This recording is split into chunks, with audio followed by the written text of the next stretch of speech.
The air inside the old Eldridge Theater was thick with dust and forgotten echoes.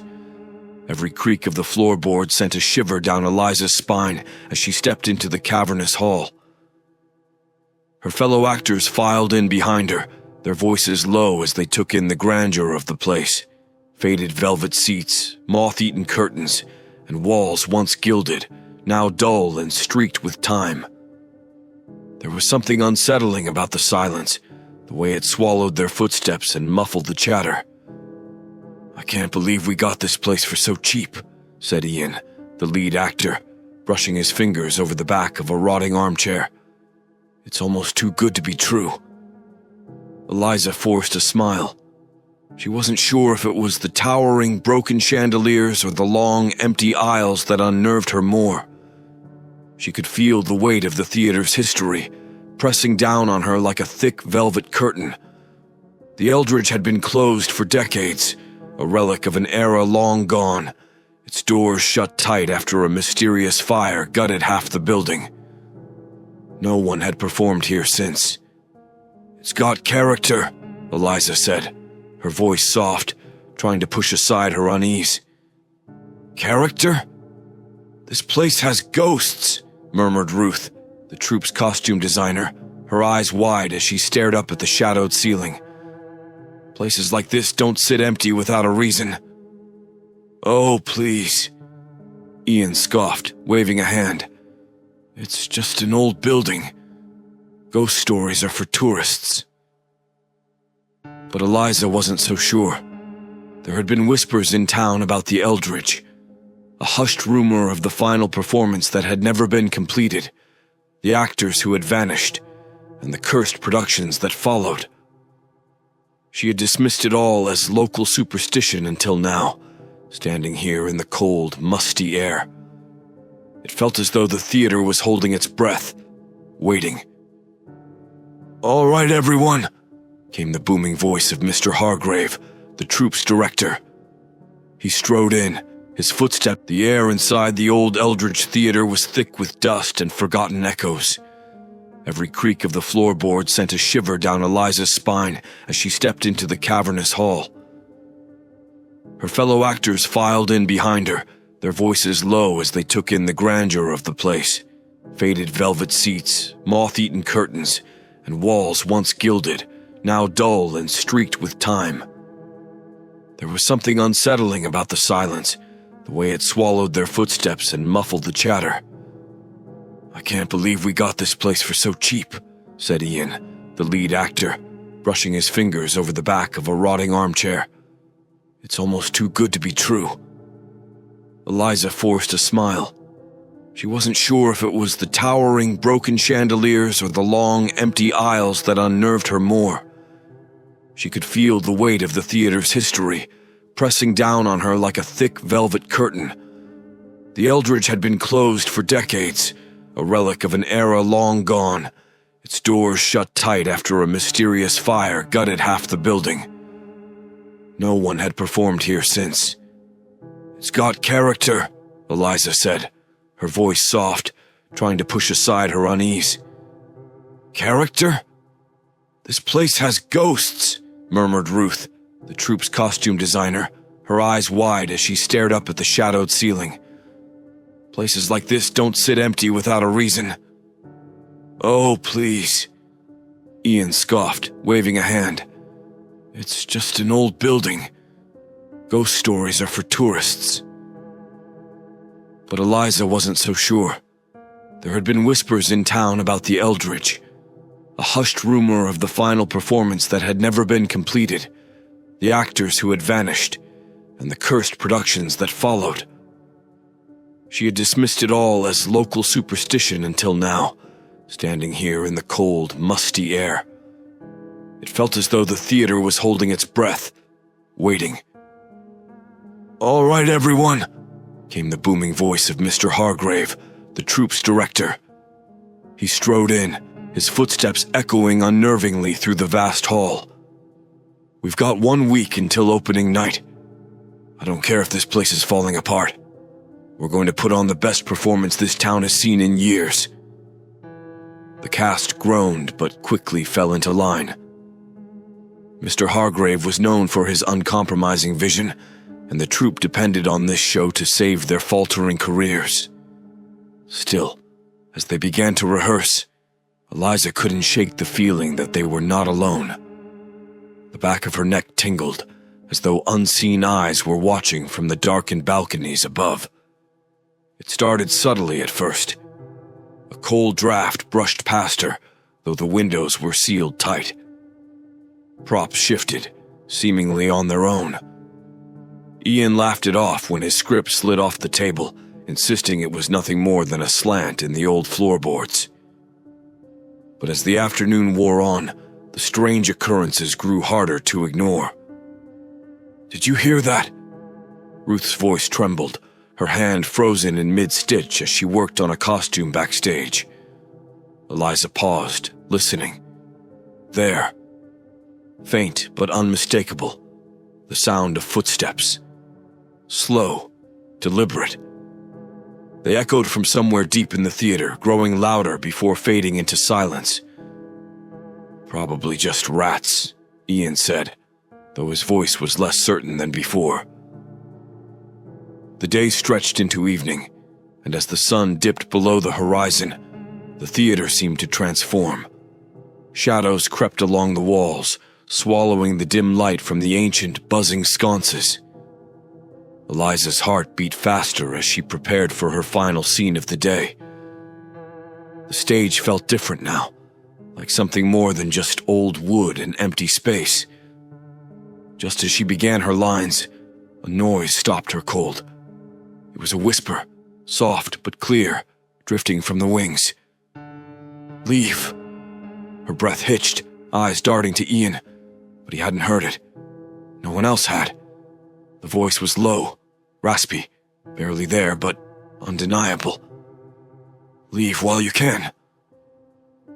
Eliza stepped back, her skin prickling with dread. She turned to Mr. Hargrave, but he was too busy yelling directions to notice her growing panic. She scanned the wings again, half expecting to see someone standing there in the shadows, watching her. There was no one. But the whisper came again, closer now, as if someone, something, was right behind her. "Leave, or suffer." And for the first time that day, Eliza realized the theater was more than just empty. It was waiting. The next morning, the cast returned to the Eldridge Theater with an uneasy air hanging over them. Eliza could still hear the whisper from the night before, a soft echo in her mind that made her skin crawl. She hadn't slept well, her dreams filled with shadowed figures and the same whispered warnings. As she stepped into the theater, the familiar chill wrapped around her again. It was colder than it had been yesterday, almost as though the building had turned against them overnight. She glanced around, searching for any sign of what had happened during rehearsal, but the stage was empty and still, as if nothing strange had ever occurred. "Sleep well?" Ian asked, his usual bravado masking a tired face. "Not really," Eliza muttered. "You?" Ian shrugged, though his eyes betrayed him. "Just nerves, right? Opening night is coming up fast, that's all." Before Eliza could respond, a loud crash echoed through the theater, causing everyone to jump. They turned toward the back of the stage, where a pile of props had toppled over. A large antique mirror lay shattered on the floor, its jagged pieces reflecting the pale morning light. Ruth, who had been closest, let out a startled cry. "I didn't touch it. It just fell." Mr. Hargrave stormed over, glaring at the broken mess. "Careless. That was a rental." "It wasn't me," Ruth insisted, her voice shaking. "It just fell on its own. I swear." The director grumbled under his breath, but waved a dismissive hand. "Accidents happen. Clean it up and let's move on." Eliza stepped closer to the shattered mirror, her eyes catching the reflection of the empty seats behind her. Something flickered in the broken glass, a brief movement, a shadow slipping between the rows. She whipped around, heart racing, but saw nothing. Only the stillness of the theater bathed in the dim gray light. As rehearsal began, the strange occurrences didn't stop. Ian's costume went missing, only to be found hours later, folded neatly on a seat in the last row of the balcony, where no one had been. The stage lights flickered sporadically, casting eerie shadows over the actors. Every time they reset, a heavy silence would settle in, and someone would comment on how cold the air had become. The footsteps returned as well. At first, it was just Ruth who noticed them. Soft, deliberate steps from the far corners of the stage when no one was there. But soon, everyone heard them. They would stop mid-rehearsal, frozen as the sound of slow footsteps echoed across the stage, sometimes from above in the rafters, sometimes from below in the pit. Ian tried to laugh it off, but even he couldn't hide his unease when, during a scene, he felt a cold breeze brush past him, as though someone had walked by. The others had been standing too far away for it to have been one of them. Eliza was beginning to feel the pressure mounting, not just from the rehearsals, but from something far more sinister. The whispers, the footsteps, the cold. It was all intensifying, as though the theater was growing impatient. She found herself glancing over her shoulder constantly, certain that if she looked hard enough, she'd see something lurking in the wings. Late in the afternoon, during a break, she overheard Mr. Hargrave arguing with one of the crew members near the back of the stage. "The old ghost stories again, eh? You people need to stop spooking yourselves," he was saying, his voice strained. "They're not just stories," the stagehand muttered. "This place, it has a history. Actors have gone missing before." Eliza's blood ran cold as she listened, heart pounding in her chest. The stagehand continued in a hushed tone. "The last troupe that performed here, most of them never made it out of the building. Some say it was the fire, but there were whispers even before that. Strange things, unexplained accidents." Mr. Hargrave's voice lowered, though not enough for Eliza to miss his next words. "I don't care about rumors. We've got a show to put on."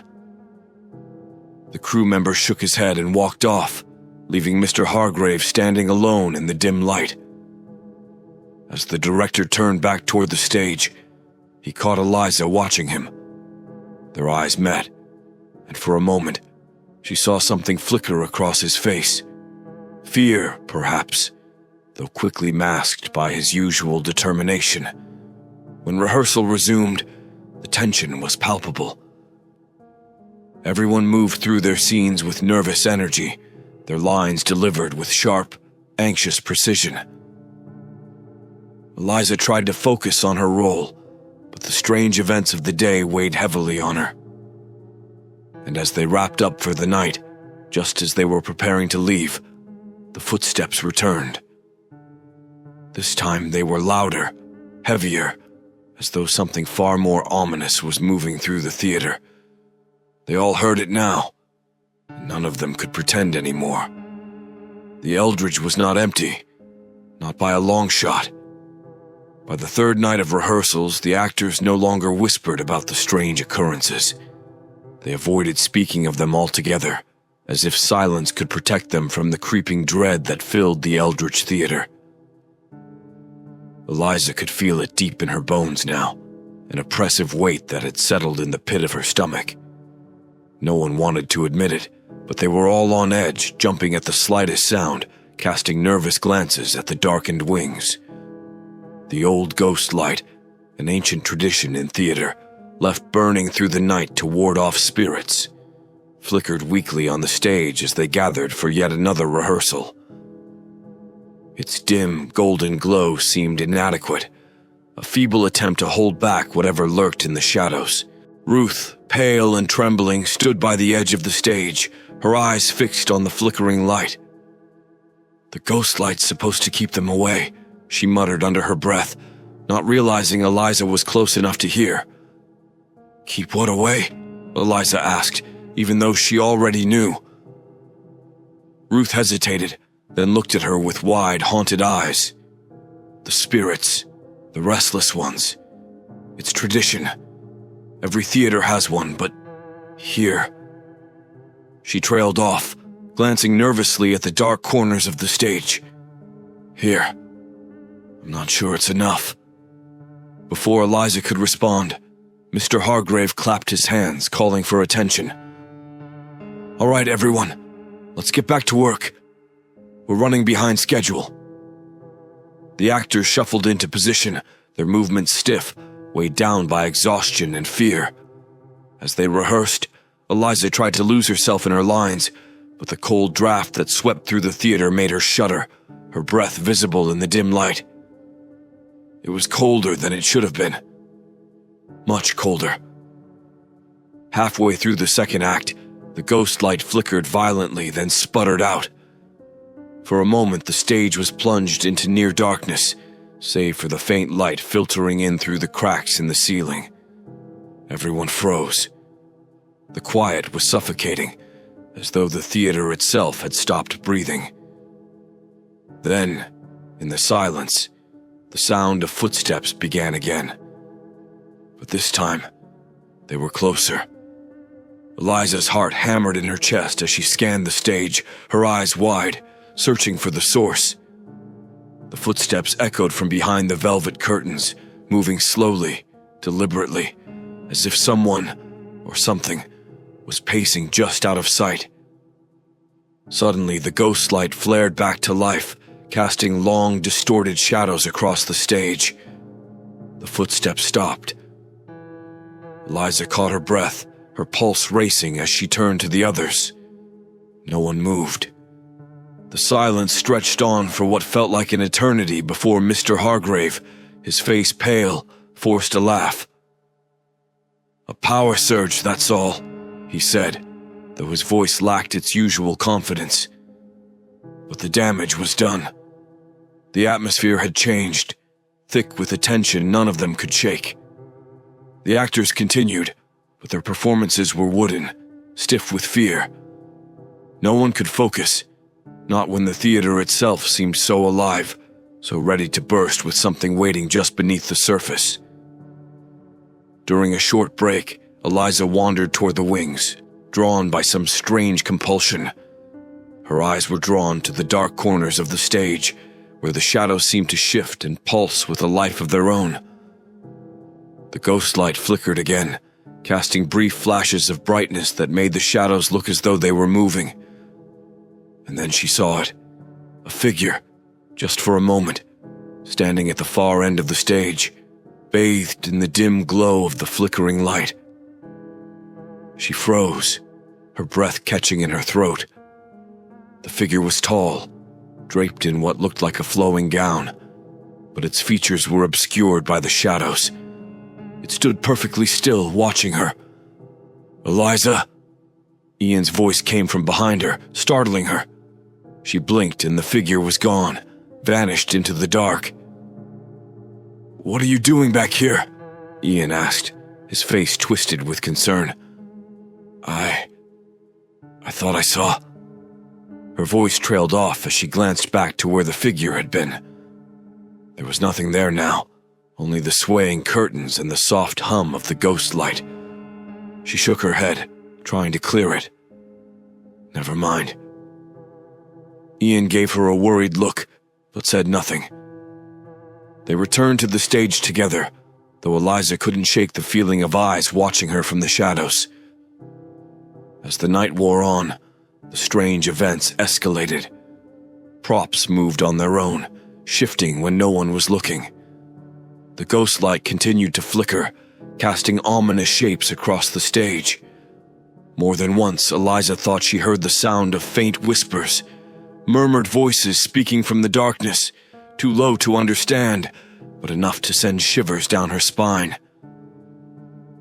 And then, just as they were preparing to wrap for the night, the footsteps returned. This time, they didn't come from the wings or the balconies. They came from the stage itself. Eliza stood frozen as the heavy, deliberate steps echoed across the wooden floor, growing louder with each passing second. She turned toward the source, heart pounding, but there was nothing there. No one.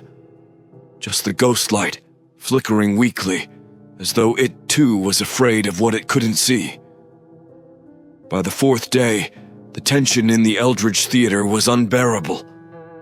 The actors had grown pale and jittery, their rehearsals plagued by more than just forgotten lines and misplaced props. They moved through their scenes mechanically, their eyes constantly flicking toward the dark corners of the stage, waiting for something to go wrong.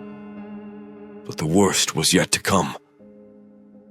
Eliza arrived early that morning, hoping to shake the heavy feeling that had settled in her chest. She wandered the backstage area, peeking into the dusty old dressing rooms. Each room was filled with relics of the theater's past, old costumes, forgotten scripts, and cracked mirrors. As she stepped into one of the rooms, she felt a sudden drop in temperature, like someone had opened a freezer door. She froze. In the corner of the room, facing a broken mirror, stood Ian. His back was to her, and his reflection in the shattered glass was distorted, jagged pieces of his face warped into something unrecognizable. He wasn't moving, just staring at himself, muttering something under his breath. "Ian?" she called out, her voice trembling. He didn't respond. Eliza stepped closer, her heart racing. "Ian?" He suddenly snapped his head to the side, his eyes wide and unfocused. "Did you hear it?" he asked, his voice low and strange. "Hear what?" Eliza said, frowning. "The voice. It keeps telling me things," Ian whispered, his eyes still fixed on his reflection. "It wants me to become him." "Who?" Eliza's stomach twisted as she tried to understand what he was talking about. Ian finally turned to face her, his expression distant, almost trance-like. "The character. It's like he's real, like he's inside me now." Eliza took a step back, her pulse quickening. "Ian, you're just tired. We're all stressed out." "No," Ian snapped, his face contorting with sudden fury. "It's not just the role, don't you feel it? This place, it's trying to pull us in, to make us part of the story." Eliza's throat tightened as Ian's eyes darkened, his voice dropping to a whisper. "They didn't just vanish. The actors from before. They became the roles they were playing. It's happening to me." Before Eliza could respond, Mr. Hargrave's voice rang out from the stage. "Ian, Eliza, where are you? Let's go." Ian blinked, the strange expression fading from his face as quickly as it had appeared. He looked around, suddenly disoriented. What time is it?" "Rehearsal's starting," Eliza said, her voice shaky. "Come on." Ian followed her out of the dressing room, though Eliza couldn't shake the feeling that something was very wrong.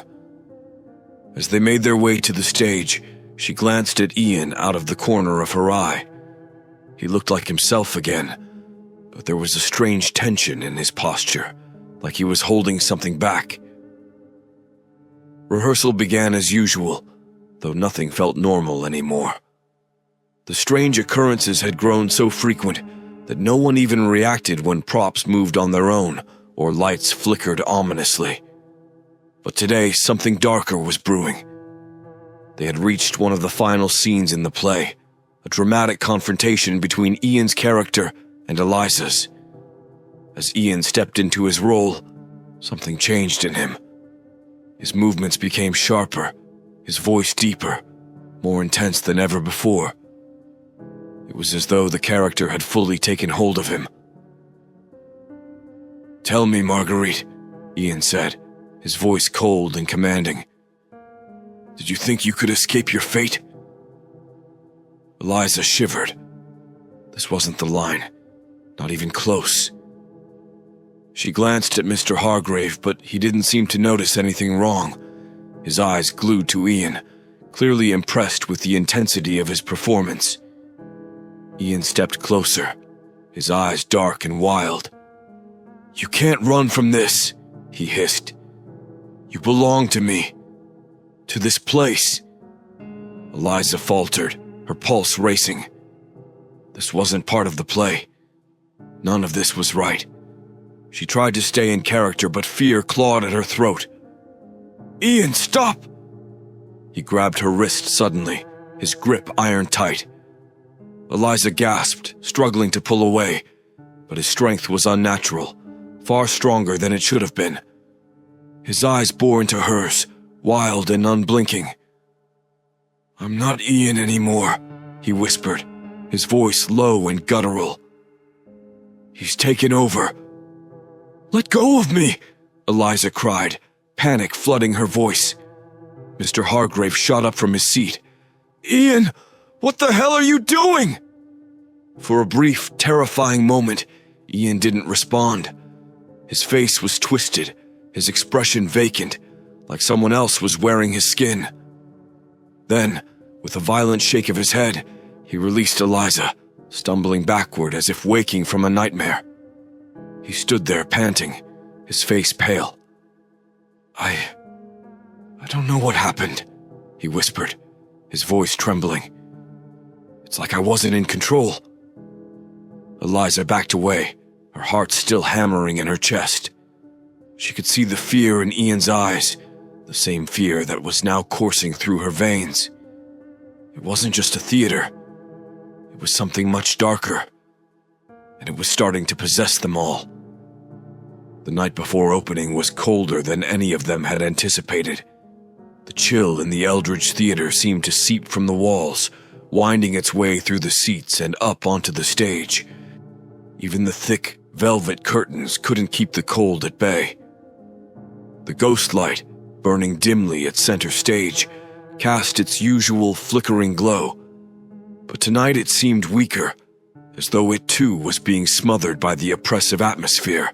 Eliza stood by the edge of the stage, watching as the others prepared for one final rehearsal. Her heart thudded in her chest, her skin prickling with a dread she couldn't shake. Ian, who had barely spoken since the incident, sat in the front row, his face pale and gaunt. Whatever had taken hold of him yesterday hadn't fully let go, and every now and then, she caught him staring off into space, as if listening to something only he could hear. Ruth hurried past with a pile of costumes, her hands trembling. "We need to get through this," she whispered, mostly to herself. "Just one more night." But Eliza wasn't so sure they would make it that far. As the cast gathered on stage, Mr. Hargrave strode in, clapping his hands. "All right, everyone, let's make this count. The show goes on tomorrow no matter what." His voice was firm, but Eliza could see the cracks in his usual bravado. Even he couldn't pretend everything was fine anymore. They launched into the final rehearsal, moving through the motions with a tension that hung heavy in the air. Every line, every movement felt mechanical, as if they were all just going through the motions to survive the night. The strange events hadn't stopped. If anything, they had grown worse. The shadows seemed to move on their own, flickering just at the edges of their vision. The lights above the stage swayed, casting eerie, shifting shadows that danced across the empty seats. Then, halfway through the second act, the doors at the back of the theater slammed shut with a deafening boom. Everyone froze, their eyes darting toward the rear of the hall. The heavy, ornate doors had closed with such force that dust and debris shook loose from the rafters. No one had touched them. "What the hell was that?" Ruth whispered, clutching the fabric of a nearby curtain. Mr. Hargrave stormed toward the back of the theater, his footsteps echoing unnervingly through the hall. "Just the wind," he muttered. "This place is old. Things happen." But Eliza knew better. It wasn't the wind. It wasn't just an old building creaking under the weight of time. Something was here with them, and it was no longer content to stay in the shadows. "Let's keep going," Mr. Hargrave called from the back, though his voice had lost some of its confidence. The rehearsal resumed, but now, every line felt like a plea for the night to end. Eliza moved through her scene, but her heart wasn't in it. She kept glancing into the darkened rows of seats, half expecting to see something, someone, watching from the shadows. And she wasn't the only one. Ian kept stumbling over his lines, his eyes flickering nervously toward the wings, as though waiting for whatever had taken hold of him to return. As they reached the climax of the play, a gust of cold wind swept through the theater, ruffling the curtains and sending a chill down Eliza's spine. The lights flickered violently, then dimmed, casting the stage in a strange half-light. And then, the whispers began. At first they were faint, barely audible over the sound of their own voices. But soon they grew louder, more insistent, disembodied voices, murmuring from the wings, from the rafters, from the very walls of the theater. They weren't speaking in any language Eliza could understand, but their meaning was clear. They were angry. "Do you hear that?" Ruth whispered, her voice shaking. Eliza nodded, her throat tight with fear. The others heard it too. She could see the panic spreading across their faces, but no one dared stop. They were all too afraid of what might happen if they did. Suddenly, the stage went pitch black. Eliza's breath caught in her throat. For a moment there was nothing but silence, an eerie, oppressive stillness that pressed in from all sides. She couldn't see a thing, but she could feel it. The presence. It was here with them, moving through the darkness. Then, the lights flared back on. But something was wrong. The stage was filled with figures, shadowy, translucent forms standing among them. Ghostly silhouettes of actors from another time, their faces pale and drawn, their eyes hollow and lifeless.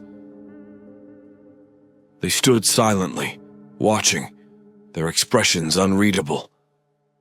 Eliza's heart pounded in her chest as she stared at the ghostly audience that had gathered around them. She blinked, hoping they were just a trick of the light, but they remained, unmoving, a silent audience that had waited far too long for their final performance. Mr. Hargrave's voice wavered, the first sign of his fear breaking through. "Everyone, stay calm." But it was too late. The theater had come alive, and it wasn't about to let them leave. Eliza felt a hand, cold and clammy, brush against hers. She spun around, but there was no one there. Just the shadows, pressing closer, inching toward the stage. The final performance had begun, but this time they were not the actors. They were the victims. The theater had come alive, but not in the way any of them had imagined. The shadowy figures that filled the seats, staring with hollow, dead eyes, were no mere illusions. Their presence weighed heavily on the stage, the temperature dropping with each passing second. The ghostly audience demanded a performance, but none of the actors dared to move. Eliza stood frozen, her heart pounding in her chest, her skin prickling with dread. She could feel the presence of something cold and malevolent just behind her, lurking in the shadows of the wings. She turned slowly, terrified of what she might see, but there was nothing, only the deep, oppressive darkness. "Ian, what do we do?" she whispered, her voice trembling. Ian, standing beside her, looked as though he hadn't heard her at all. His eyes were wide, his face pale, and there was a vacant, distant expression in his gaze. He wasn't seeing the stage or the ghostly figures.